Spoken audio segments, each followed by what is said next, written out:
Paris qui va disputer son 5e quart de finale consécutif. Hein, c'est très notable. Et en face, c'est Paris-Rhône. Départ Valladolid. C'est le Paris Saint-Germain. Attention dessus.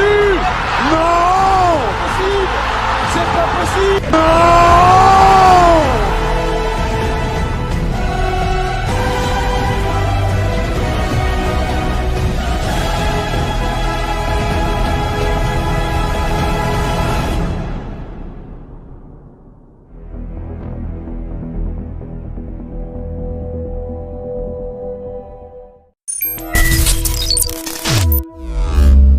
Voilà, nous y sommes. Enfin, j'ai envie de dire, ce match a été dans le coin de la tête de plein de personnes. Avant d'aller plus loin, je tiens à remercier Lekatam Junior pour le montage de cette intro. Je vous mettrai le lien de son Twitter en description. Il est vraiment bon en édition. N'hésitez pas à aller lui donner de la force, ça lui fera super plaisir. Alors, FC Barcelone, Paris Saint-Germain. Voilà, ce match, on l'a attendu, je ne sais pendant combien de temps depuis l'annonce du tirage au sort. Tellement de choses se sont passées entre ces deux clubs, que ce soit la remontada, avant ça, les histoires avec Verratti, avec le transfert de Neymar, etc., etc. Désormais, lorsqu'on affronte le PSG, ça va au-delà du terrain, parce que c'est devenu extra sportif entre les supporters des deux camps, et ça tombe bien, on va pouvoir régler nos différences sur le terrain, une fois de plus. Maintenant, voilà, le Barça et le PSG, depuis la remontada, plein de choses se sont passées, le Barça a traversé une crise sans précédent, le Paris Saint-Germain a également signé des stars tels que Kylian Mbappé, etc. Les deux clubs se regardent aujourd'hui des yeux dans les yeux, c'est plus comme par le passé où Paris arrivait à aller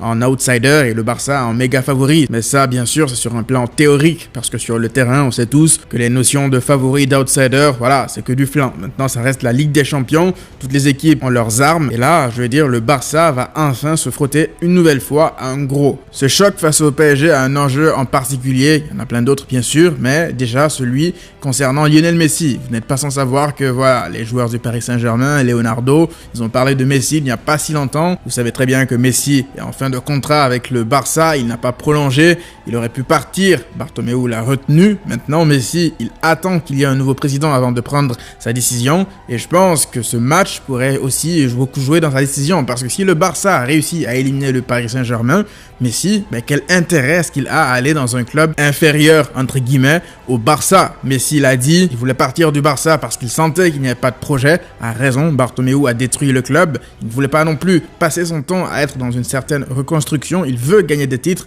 il veut que sa fin de carrière se termine en beauté, donc où est l'intérêt d'aller dans un club qui serait éliminé par le Barça, entre guillemets, en reconstruction? Ça serait totalement illogique. Ça, c'est ce qui concerne Lionel Messi. Maintenant, la remontada, parlons-en, parce que assez récemment, il y a eu le compte officiel du Barça sur Twitter qui a publié le sondage selon lequel la remontada était élue plus beau match de l'histoire du FC Barcelone. Alors, j'ai cité le tweet en disant que pour moi, c'est l'un des pires matchs du Barça dans le contenu, mais bon, puisque c'est historique, tranquille, il a été élu plus beau match de l'histoire du Barça. Donc je ne suis aucunement d'accord avec ce sondage. Ça ne veut pas dire que la remontada, c'est pas quelque chose d'historique, mais moi, ce qui me dérange, c'est le terme plus beau match de l'histoire du FC Barcelone. Il y a eu la Manita face au Real Madrid en 2010, il y a eu le 6-2 au Bernabeu, il y a eu le 4-0 face au Bayern Munich au Camp Nou en 2009. Il y a eu tellement de matchs dans le contenu où c'était vraiment beau, pour le coup on aurait pu dire un beau match du Barça. Et donc j'ai cité le tweet pour le dire, des gens me sont tombés dessus,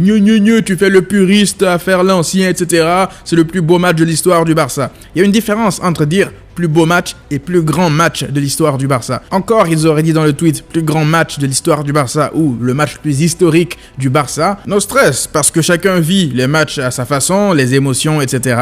Mais plus beau match, je suis désolé, c'est pas le cas. Le premier but de Suarez est limite marqué de la nuque, et après il y a un but contre son camp marqué du tibia par Kurzawa. Neymar se fait tacler par la tête de Meunier. Non mais arrêtez, c'est une grande blague. Après oui, évidemment, émotionnellement, ça reste un match historique, un grand match qui va rester dans les annales, mais plus beau match, je suis désolé, c'est pas le cas. Ce match-là, il ne mérite même pas d'être dans le top 5 des plus beaux matchs du Barça de l'histoire. Parce qu'on inflige la Manita au Real Madrid durant les 90 minutes, c'est la quintessence du football, c'est-à-dire qu'on maîtrise notre adversaire qui n'est pourtant pas un peintre du début à la fin du match. Si je dois m'asseoir pour revoir un match, aujourd'hui on me propose la remontada ou le Classico 5-0 en bas le Real Madrid, mais le choix est vite fait sur le Classico. Encore une fois, je ne remets pas en question les émotions et le côté historique de l'événement. Moi, tout ce que je remets en compte, c'est le côté plus beau match. Je répète, plus beau match. Je suis pas d'accord avec ça. Après, ça ne reste que mon avis, évidemment. Tout le monde peut penser différemment. Une chose est sûre, le PSG se présente de nouveau devant nous, sans Neymar, sans Di Maria. J'aurais aimé voir Neymar avec Messi, ça aurait fait de belles images, mais bon, on ne se plaint pas. Si Neymar avait été là sur le terrain, ça aurait été beaucoup plus compliqué. Et puisque Neymar ne sera pas là, va bien sûr falloir surveiller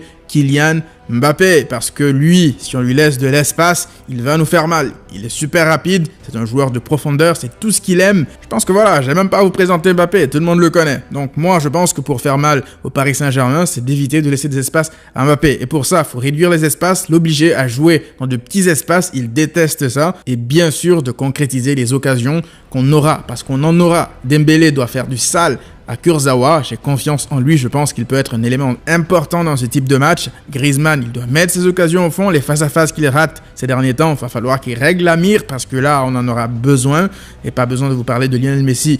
Moi, honnêtement, j'ai confiance en lui, je pense qu'il fera un grand match, il est sur une lancée vraiment exceptionnelle depuis de longues semaines maintenant. Je pense que voilà, si Messi, il est bien en attaque, ça va bien se passer. En défense, c'est bien sûr une autre histoire, donc je partirai avec cette composition d'équipe. Difficile d'être serein lorsqu'on sait qu'on encaisse en moyenne un but par match depuis maintenant de nombreux matchs. Mais bon, il va falloir prier, espérer que ça se passe bien pour nous mardi face au Paris Saint-Germain. De l'autre côté, le Paris Saint-Germain n'est pas non plus au mieux. Ils ont beaucoup de difficultés dans le jeu, va falloir en profiter. Mais malgré ça, sur des fulgurances, ils peuvent nous faire mal. On va voir aussi ce qu'il en est de Marco Verratti, parce que voilà, Verratti c'est un excellent joueur de football. On va pas se mentir, s'il est là au milieu, on risque d'avoir un peu de mal. Mais bon, on va voir comment tout ça va se passer. Je reste assez optimiste pour ce match. Le PSG reste quand même une équipe en reconstruction. Ils ont quand même pas mal de mal dans le pressing, le contre-pressing. Et si on réussit à aller les chercher super haut en rendant leur sortie de balle super compliquée pour eux, on risque de leur chipper quelques ballons et leur faire mal sur ces phases de jeu. Je pense que le timing n'aurait pas pu être mieux pour nous. Aujourd'hui, on profite aussi de leurs blessures, du fait qu'ils n'ont pas encore leurs automatismes avec Pochettino. On est clairement meilleur qu'eux au niveau du pressing et dans la gestion du collectif. Après, ils ont des individualités, comme j'ai dit, qui peuvent toujours nous faire mal sur des fulgurances. On se retrouve donc ici pour le débrief. D'ici là, prenez tous soin de vous et à très vite.